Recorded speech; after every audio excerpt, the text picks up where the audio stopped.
ದರ್ಶನ್ ಹೇಳಿದ್ದು ಯಾವ ಮಾತು ಕೇಳಿದ್ರೋ ಏನೋ ಗೊತ್ತಿಲ್ಲ. ಬಾಡಿ ಸಾಕ್ಷಿ ಅಂದ್ರೋ, ಇಲ್ಲ ರೇಣುಕಾಚಾರ್ಯನ ಕರ್ಕೊಂಡು ಬನ್ನಿ ಅಂದಾಗ ಕರ್ಕೊಂಡು ಬಂದರೋ, ಕ್ಯಾಬ್ ಓಡಿಸಿದ್ರೋ, ಕಾರ್ ಓಡಿಸಿದ್ರೋ ಗೊತ್ತಿಲ್ಲ. ಆದರೆ ಯಾರ್ಯಾರು ದರ್ಶನ್ ನಂಬಿಕೊಂಡು ಈ ಕೆಲಸದಲ್ಲಿ ಕೈ ಹಾಕಿದ್ರೋ, ಪ್ರತ್ಯಕ್ಷವಾಗಿ ಪರೋಕ್ಷವಾಗಿ ಈಗ ಅನುಭವಿಸಬಾರದನ್ನು ಅನುಭವಿಸ್ತಾ ಇದ್ದಾರೆ. ಅವರ ಬದುಕೆ ಈಗ ಬೀದಿ ಪಾಲಾಗಿದೆ. ಇವರೇನೋ ಒಬ್ಬರು ಪರಪ್ಪನ ಅಗ್ರಹಾರ, ಒಬ್ಬರು ತುಮಕೂರು ಹೋಗಿ ಸೆಟಲ್ ಆಗಿಬಿಟ್ರು. ಪರಪ್ಪನ ಅಗ್ರಹಾರದಲ್ಲಿ ಒಂದಷ್ಟು ಜನ ದರ್ಶನ್ ಜೊತೆಯಲ್ಲಿ, ಒಂದಷ್ಟು ಜನ ತುಮಕೂರು ಜೈಲಲ್ಲಿ ಹೋಗಿ ಸೆಟಲ್ ಆಗಿಬಿಟ್ಟಿದ್ದಾರೆ.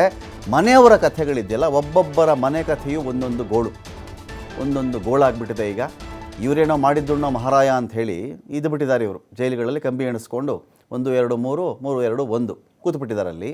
ಆದರೆ ದರ್ಶನ್ ನಂಬಿಕೊಂಡು, ದರ್ಶನ್ ಸೂಚನೆಯನ್ನು ಪಾಲಿಸ್ಕೊಂಡು ಯಾರ್ಯಾರು ಇನ್ವಾಲ್ವ್ ಆಗಿದ್ದರೋ ಗೊತ್ತಿಲ್ವಲ್ಲ. ಇನ್ವಾಲ್ವ್ ಆಗಿದ್ದವರೆಲ್ಲರನ್ನೂ ಕೂಡ ಎಳ್ಕೊಂಡು ಬಂದು ಒಳಗಡೆ ಹಾಕಿದ್ದಾರೆ ಈಗ. ಆದರೆ ದರ್ಶನ್ಗೋಸ್ಕರ ತಮ್ಮ ಕುಟುಂಬದ ಬಗ್ಗೆ ಯೋಚನೆ ಮಾಡದೇ ಇದ್ದಂಥ ಆರೋಪಿಗಳು, ನಾವು ಇದರಲ್ಲಿ ಗೆದ್ದು ಬಿಡ್ತೀವಿ, ದಾಟ್ಕೊಂಡ್ಬಿಡ್ತೀವಿ, ಇದರಲ್ಲಿ ದರ್ಶನ್ನೇ ಇದ್ದಾಗ ನಮ್ಮನ್ನು ಸೇಫ್ ಮಾಡಿಬಿಡ್ತಾರೆ, ಇಂಥ ಕಾನ್ಫಿಡೆನ್ಸ್ ಇದ್ದಿರಬಹುದು ಅವ್ರಿಗೆ. ಹಾಗಾಗಿ ಏನಾಗಿದ್ದಾರೆ, ಈಗ ಈ ತಪ್ಪು ಮಾಡಿರ್ತಕ್ಕಂತಹ ಆರೋಪ ಹೊತ್ಕೊಂಡಿದ್ದಾರಲ್ಲ ಆರೋಪಿಗಳು, ಈಗ ಜೈಲು ಪಾಲಾಗಿದ್ದಾರೆ. ಆದರೆ ಅವರ ಕುಟುಂಬಗಳ ಗೋಳನ್ನು ಯಾರು ಕೇಳಬೇಕೀಗ ಅಂತ ಪ್ರಶ್ನೆ ಇದೆ ಇಲ್ಲಿ. ಒಬ್ಬೊಬ್ಬ ಆರೋಪಿಯ ಕುಟುಂಬದಲ್ಲೂ ಕೂಡ ಒಂದೊಂದು ಕಥೆಗಳಿದೆ ಇಲ್ಲಿ. ಕೊಲೆ ಕೇಸ್ನ 8ನೇ ಆರೋಪಿ A8 ರವಿ ಅಂತ, ಇವನ ಮನೆಯಲ್ಲಿ ಸಂಕಷ್ಟದ ಸರಮಾಲೆ ಇದೆ ಇಲ್ಲಿ. ನೋಡಿ, ಇವನೇ ರವಿ ಅಂತ. ದರ್ಶನ್ ಹೇಳಿದ ಮಾತು ಕೇಳಿದ್ನೋ, ಬಾಸ್ ಹೇಳಿದ್ರು ಅಂತ ಇನ್ಯಾವನೋ ಹೇಳಿದ ಮಾತು ಕೇಳಿದ್ನೋ, ಇವನ ಮನೆಯಲ್ಲಿ ಪರಿಸ್ಥಿತಿ ನೋಡಿಬಿಟ್ರೆ, ಅವ್ರ ಮನೆ ಚಿತ್ರಣ ತೋರಿಸ್ತೀವಿ ನಾವು ನಿಮಗೆ. ಒಂದು ತುತ್ತು ಊಟಕ್ಕೂ ಒದ್ದಾಡುವಂಥ ಪರಿಸ್ಥಿತಿ ಅವ್ರ ಮನೆಯಲ್ಲಿದೆ. ಮಗುವಿಗೆ ಸ್ಕೂಲ್ ಸ್ಟಾರ್ಟ್ ಆಯಿತು, ಜೂನ್ ಬಂದಿದೆ, ಸ್ಕೂಲ್ ಸ್ಟಾರ್ಟ್ ಆಗಿದೆ, ಫೀಸ್ ಕಟ್ಟಬೇಕು, ಫೀಸ್ಗೂ ಕಾಸಿಲ್ಲ. ಮನೆಯಲ್ಲಿ ಅನಾರೋಗ್ಯಕ್ಕೆ ತುತ್ತಾಗಿರ್ತಕ್ಕಂಥ ತಾಯಿ ಇದ್ದಾರೆ, ಅವ್ರಿಗೆ ಔಷಧಿ ಕೊಡಿಸ್ಬೇಕು, ಆ ಮೆಡಿಸನ್ ತರೋಕ್ಕೂ ದುಡ್ಡಿಲ್ಲ. ದರ್ಶನ್ಗೋಸ್ಕರ ದರ್ಶನ್ ಮಾತು ಕೇಳಿ ಅಥವಾ ದರ್ಶನ್ ಕಡೆಯವರು ಹೇಳಿದ ಮಾತನ್ನು ಕೇಳಿ ಇಡೀ ಫ್ಯಾಮಿಲಿಯನ್ನು ಈ ಥರ ಪನಿಷ್ಮೆಂಟ್ ಕೊಡೋದಿದೆಯಲ್ಲ, ಫ್ಯಾಮಿಲಿಗೆ ತಪ್ಪಲ್ವಾ ಅಂತ ಪ್ರಶ್ನೆ ಇದೆ. ಇವನು ಡ್ರೈವರ್ ರವಿ. ರೇಣುಕಾಸ್ವಾಮಿ ಗೊತ್ತಿದ್ದು ಕರ್ಕೊಂಡು ಬಂದನೋ, ಗೊತ್ತಿಲ್ಲದೆ ಕರ್ಕೊಂಡು ಬಂದನೋ, ಅವನು ಇದಾನಲ್ಲ ಅವನು ರಘು ಅಂತ, ಅವನ ಮಾತು ಕೇಳ್ಕೊಂಡು ಕರ್ಕೊಂಡು ಬಂದನೋ ಗೊತ್ತಿಲ್ಲ. ಲಾಕಾದ ಈಗ ಒಳಗಡೆ ಕೂತಿದ್ದಾನೆ. ಅವನು ಹೇಳ್ದ ಕರ್ಕೊಂಡು ಬಂದ, ಇವನಿಗೆ ಗೊತ್ತಿರಲೋ ನಮಗೆ ಗೊತ್ತಿಲ್ಲ. ಡ್ರೈವರ್ ರವಿ ಕುಟುಂಬ ಫೀಸ್ ಕಟ್ಟೋಕ್ಕಾಗದೆ ಮಗುವಿನ ಶಾಲೆಯನ್ನೇ ಬಿಡಿಸ್ಬಿಟ್ಟಿದ್ದಾರೆ ಆರೋಪಿ ರವಿಯವರ ಪತ್ನಿ. ಫೀಸ್ ಕಟ್ಟೋಕ್ಕಾಗಲ್ಲ ಅಂದಮೇಲೆ ಸ್ಕೂಲಲ್ಲಿ ಸೇರಿಸಲ್ಲ, ಕರ್ಕೊಂಡು ಹೋಗ್ರಿ ನಿಮ್ಮ ಮಗುನ ಅಂತಾರೆ. ಕರ್ಕೊಂಡು ಬಂದುಬಿಟ್ಟಿದ್ದಾರೆ ಅವರು.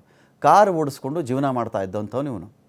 ಬೇಕಿತ್ತಾ ಇದು ಅಂತ ಪ್ರಶ್ನೆ ಇದೆ ಇಲ್ಲಿ. ಆಯಿತು, ಇವನಿಗೆ ಬೇಕಿತ್ತೋ ಬೇಕಿಲ್ಲೋ ಬೇರೆ ವಿಚಾರ. ಫ್ಯಾಮಿಲಿ ಸೆಟಲ್ಡಾ, ಎಲ್ಲರನ್ನೂ ಸುಖವಾಗಿಟ್ಟಿದ್ದಾನ ಇವನು, ಎಲ್ಲವೂ ಕೂಡ ಅನುಕೂಲಕರವಾಗಿದೆಯಾ? ಹಾಲಿಂದ ಹಿಡಿದು ನೀರಿಂದ, ಎಲೆಕ್ಟ್ರಿಸಿಟಿ ಬಿಲ್ಲಿಂದ, ಆನಂತರದಲ್ಲಿ ಊಟ, ಶಾಲೆ, ಬುಕ್ಸು, ಯೂನಿಫಾರ್ಮು, ವಯಸ್ಸಾದವರು, ಅವರ ಆ ಕಾಯಿಲೆ, ಅವ್ರಿಗೆ ಊಟ, ಅವ್ರ ಆರೈಕೆ, ಪತ್ನಿ, ಮನೆ, ಬಾಡಿಗೆ, ಜೀವನ ಬೇಕಲ್ವಾ? ಯೋಚನೆ ಮಾಡುತ್ತಾ ಇದು ಹೇಗೋ ಬಚಾವಾಗ್ಬಿಡ್ತೀವಿ ಅಂದರೆ ಹೇಗೆ? ಅವ್ರ ಮನೆಯವ್ರು ಮಾತಾಡೋದು ನೋಡಿ ನೀವು, ನಿಮಗೆ ಅರ್ಥ ಆಗಿಬಿಡುತ್ತೆ. ಫೀಸ್ ಕಟ್ಟಕ್ಕೆ ದುಡ್ಡಿಲ್ಲ ನಮ್ಮ ಹತ್ರ, ಅತ್ತೆ ಬೇರೆ ಬೆಡ್ ರೆಸ್ಟ್, ಅವ್ರಿಗೂ ಆಸ್ಪತ್ರೆ ಕರ್ಕೊಂಡು ಹೋಗೋಕ್ಕೂ ದುಡ್ಡಿಲ್ಲ ಸರ್. ಮನೆ ನಡೆಸೋದು ತುಂಬಾ ಕಷ್ಟ ಆಗಿದೆ ಸರ್. ಮೇನ್ ಹೊರಗಡೆ ಓಡಾಡೋದೇ ಕಷ್ಟ ಆಗಿದೆ. ನನ್ನ ಗಂಡ ಏನು ತಪ್ಪೇ ಮಾಡಿಲ್ಲ, ಆದ್ರೂ ನಿನ್ನ ಗಂಡ ದುಡ್ಡು ತಂದಿದ್ದಾನಂತೆ, ಅಲ್ಲಿಗೆ ಹೋಗಿದ್ದಂತೆ, ಅದನ್ನೇ ಕೇಳಕ್ಕಾಗ್ತಿಲ್ಲ ಸರ್ ನಮಗೆ. ಅದರಿಂದ ಹೊರಗೆ ಬರೋಕ್ಕಾಗ್ತಿಲ್ಲ, ನಾವು ಎಲ್ಲಿ ಓಡಾಡ್ತಾನೂ ಇಲ್ಲ ಸರ್. ತುಂಬಾ ಕಷ್ಟ ಆಗಿದೆ ಸರ್. ಹೇಳ್ತೀನಲ್ಲ, ಅದು ಹೇಳ್ಬಾರ್ದು ಸರ್, ನೋಡೋರ್ಗಷ್ಟೇ ಗೊತ್ತಿರುತ್ತೆ. ನಮ್ಮ ಮನೆಯಲ್ದಾಗ ಚೆನ್ನಾಗಿತ್ತು ಸರ್. ಸ್ಕೂಲ್ ಬಿಟ್ಟಿದ್ದೀನಿ ಸರ್. ಇನ್ನು 3rd ಸ್ಟ್ಯಾಂಡರ್ಡ್ ಸರ್, ಒಬ್ನು LKG ಓದ್ತಾ ಇದ್ದೆ ಸರ್. ಇಬ್ಬರನ್ನು ಸ್ಕೂಲ್ ಬಿಡಿಸ್ಬಿಟ್ಟಿದ್ದೀನಿ. ಅವ್ನಿಗೆ ಹುಷಾರಿಲ್ದಂಗೆ ಆಗಿತ್ತು, ದೊಡ್ಡನಿಗೆ ಸ್ಕೂಲ್ ಬಿಡಿಸಿ, ನೀವು ಚಿಕ್ಕವನು ಹೋಗಲ್ಲ ಅಂತ ಸ್ಕೂಲ್ ಬಿಡಿಸ್ಬಿಡಿ. ಫೀಸಿಂದು ಕಷ್ಟ ಆಗುತ್ತಲ್ಲ ಸರ್, ಬಿಡಿಸ್ಬಿಟ್ಟಿದ್ದೀನಿ. ಇಲ್ಲೇ ದುಡಿಯೋರ ಇಲ್ಲ ಅಂದಮೇಲೆ ಏನು ಕಟ್ಟೋದು ಸರ್? ಗಾಡಿ EMI, ಅಲ್ಲಿ ಧರ್ಮಸ್ಥಳ ಸಂಘ, ಮೈಕ್ರೋ ಬಜೆಟ್ ಸಂಘ ಅಂತಗಳು ಮನೆ ಹತ್ರನೇ ಸಂಘಗಳು ಮಾಡ್ಕೊಂಡು ಅದನ್ನೇ ಕಟ್ಟಕ್ಕಾಗ್ತಿಲ್ಲ ಸರ್. ಈ ಸ್ಕೂಲಿಂದ ಬೇಕಾದ್ರೆ ಈ ವರ್ಷ ಕಟ್ಟಲ್ಲ, ನಾವು ಕಳಿಸಲ್ಲ ಅಂದ್ರೆ ಸುಮ್ಮನೆ ಆಗ್ತಾರೆ. ಅಲ್ಲಿ ಸಂಘಗಳಲ್ಲಿ ಕಟ್ಟಲೇಬೇಕಲ್ಲ ಸರ್. ಕಾರು ಹೋಗ್ತಿದ್ರು ಸರ್, ಮನೆ ನೋಡಿ ಜವಾಬ್ದಾರಿನೇ ಒಂದು.